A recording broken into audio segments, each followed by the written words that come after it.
today, the big topic that I really want to cover is procrastination, which is a big frustration for so many students. So let's dive right into it.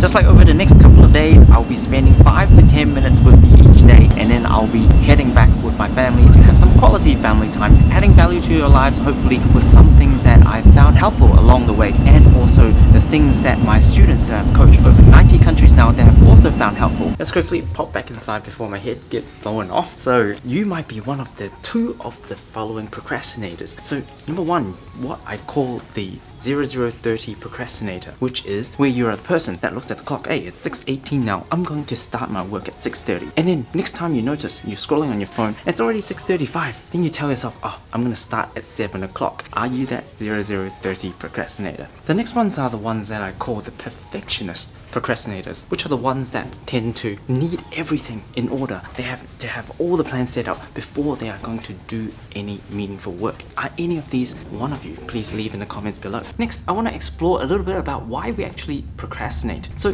the first thing really comes to mind is what we call a negative emotion association, where a lot of people, when they were about to do a certain assignment or a task that they need to do, maybe it's a little bit boring, they know they need to complete it, but they keep putting it off, and they keep on having this negative emotion association where they feel anxiety, they feel fear, they feel just uneasy to complete that. So they use a different activity to actually try and combat this, which is, for example, they will pull out their phone and they will actually be scrolling on it, and they will have this, what I call a low intensity fun, where they have all this guilt, and it really goes into this loop of frustration. So when you're consuming a lot of this immediate gratification, yes, your brain dopamine centers light up, then you become very guilty. Even when you are having so-called fun, you're not really enjoying it. You know that deep down, even when you finally get to complete that task in the end, you're still feeling very guilty. So Tim Urban has a blog, Wait But Why, and also an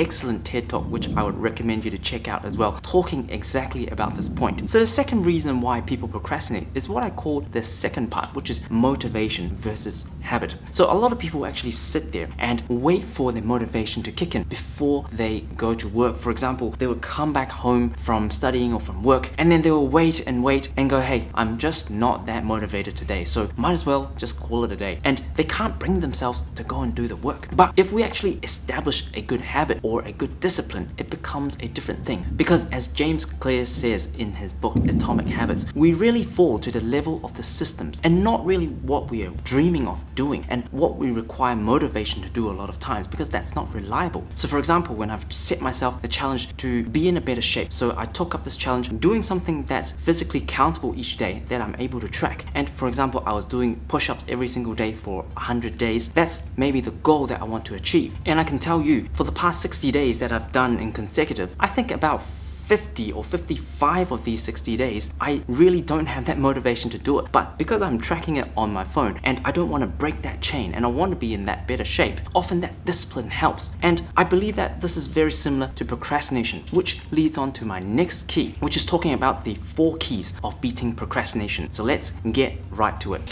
So the 4 keys of procrastination gets broken down into 2 further categories. There are 2 factors that actually motivate you to do work, or more likely for you to overcome procrastination. And there are 2 brakes that actually pull you back from doing meaningful work. So it's a little bit like driving this nice car where you have this go pedal where you step on it, it more likely will take you to the destination, which is the completed tasks. And then you've got the brake pedals, which again then hold you back, and it's less likely that you will do the work. So the keys for the go pedal is importance and urgency. So for example, if you have a biology assignment for your degree coming up and it's only worth 1%, then this becomes a problem because it's probably not important for you. And also, if the thing is not urgent for you, if the assignment is actually due maybe 3 months or 5 months from now, then there will be no urgency. Then it will become a problem where your importance score and also your urgency score is low. Then it's less likely that you will take action. And later on, I'll tell you how you can actually overcome this. And then the 2 factors of the brake pedal that's stopping you from doing work is fear and uncertainty. So usually when you are studying and doing assignments, it's not really fear that we're talking about, but probably mainly uncertainty. So for example,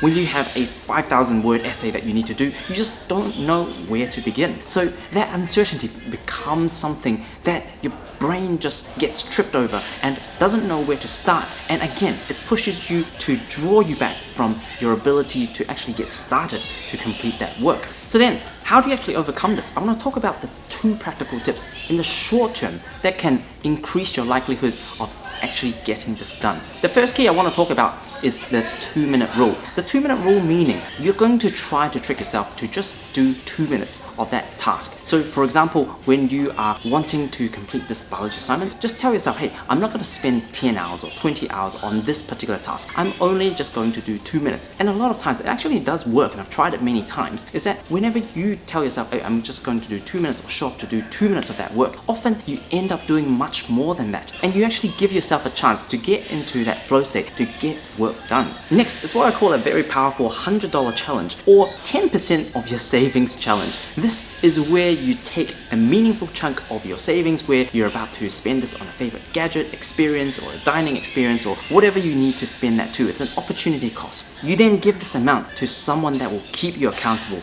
and won't let you waver. So you run up to them with this amount and actually give it to them. And you tell them, hey, I'm going to complete this 5,000 word essay by the end of next week. If I don't complete this, you get to keep this money. So if you actually do this and find someone that's accountable, it becomes a very powerful thing, because all of a sudden, this is not just a 1% assignment. This is not just an assignment that's due 6 weeks later. Now, the importance and urgency is shot up because you've set yourself a deadline. You know there will be consequences, which is a large sum of money that will hurt you, that you could have used for something that you really enjoy. You now have importance, you now have urgency. It's not just about completing assignments, it's also about not letting that person down that potentially you even look up to. And now it's important because you don't want to lose this money, and now it's urgent because you said that, hey, I'm going to complete this assignment by next week. You'll find ways of blocking out everything else and removing all the distractions to get the work done. And again, after so many students trying this, it does really work, but this is probably like a short-term strategy, because next I want to talk to you about the long-term way of beating procrastination, or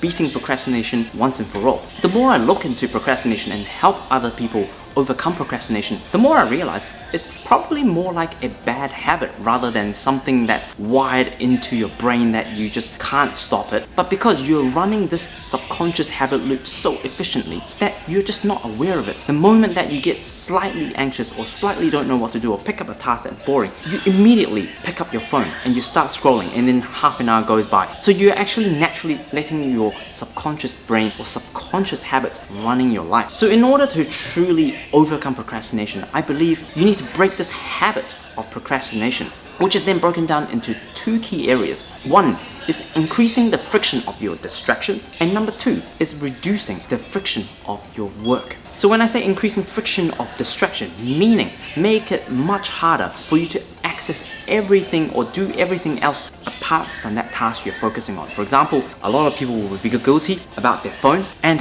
this is going to be a big problem for a lot of you. So a lot of times, for myself as well, I still do this myself. Whenever I want to do any meaningful work, I'll just either throw my phone away onto the bed or like put it in a different room. So I really don't check it, and I turn off all the notifications from my desktop, everything. So I don't really do anything but just focus on the task on hand. Or if you're particularly bad at self-control, you might want to install apps like Forest or other things that can lock your phone out for a set period of time. So it becomes a habit. Every time you sit down, you want to do some focused work, you throw your phone away. So this is the habit that you build instead of the one that you're having, where you sit down every time and you pick up your phone. Now, secondly, you want to make work as easy as possible. What do I mean by that? This is reducing the uncertainty that we talked about, one of the 4 keys. So the first thing that you really want to do is to break this down into actionable tasks in about 15 to 20 minute small chunks. So it becomes a very easy thing for you to do. Remember that 2-minute rule that I just mentioned to you? Trick yourself to just do 2 minutes of that, and a lot of times you'll be just one step edging closer.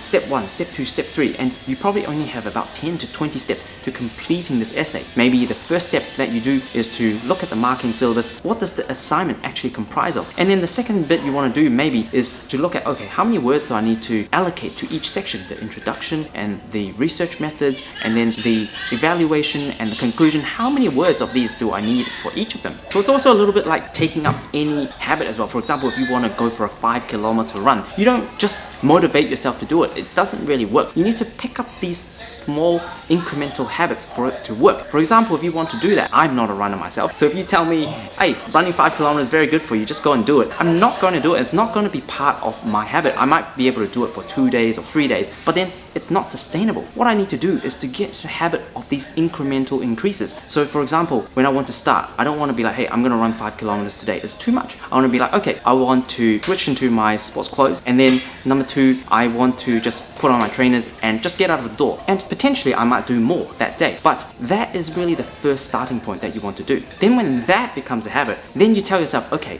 right, now I'm getting out of the door consistently. Now I'm able to build onto that. Hey, I'm just going to run to that first signpost. That's about 100 meters. And then you can go on and build from there. That's really the easiest way of building a good habit or replacing your old one, which is what we're talking about right now, which is beating procrastination. There's actually much more to removing bad habits and to build these good ones. If you really like a little bit of what I've talked about, I generally recommend you to read this book by James Clear, Atomic Habits. This has completely changed my life and how I've helped my students as well. And I'll also be talking more in future videos of how you can build better study habits and study systems as well. So if you're interested in learning a bit more structured way of overcoming some of your study problems, I've included in the link below some of the biggest study problems that students have and how to systematically go through this. And it's also available for you for free as well. And you can click the link below to access that. But otherwise, I hope you've enjoyed today's mini chat with me, and I'm off to spend a little bit more time with my family now, and I look forward to seeing you in the next one.